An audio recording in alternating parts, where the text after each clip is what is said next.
Kama sirkal bedo kanene kata jopiny aete kantiere kodi sani. Teko dibedi duono koso pod nitie kama ntiere mana gwenyruok e paro. Mokwongo yiena mondo an bende achiw kuyo na makende ne rawere mayande owito ngimagi. An ok anene mbui kata ok ogona go ambaka.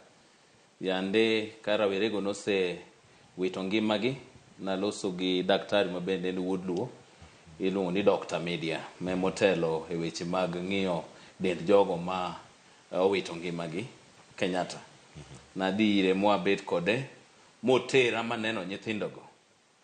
Ma bang' kana seneno nyithindogo to nabetie gi wach moro achiel e chunya ni kanitie telo mosebet e Kenya kamarach tend jagotni.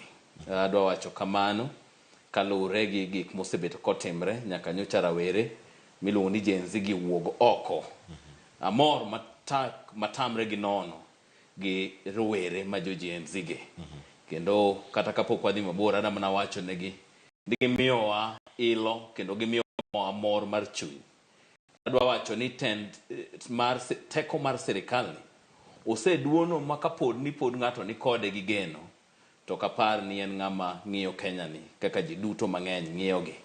Wacho ni sani telo mar William Samoei Ruto oseduono ma matin modong' godo en mana mar jolweny mineno ka for the first time pok waneno gima chal gi mwat nene streets kokao jolweny oketo kendo wuotho e town katamo ji mondo kik ji dhi. Koro teko sirikand ni to oseduono ma gimodongo en mana jo army modong'.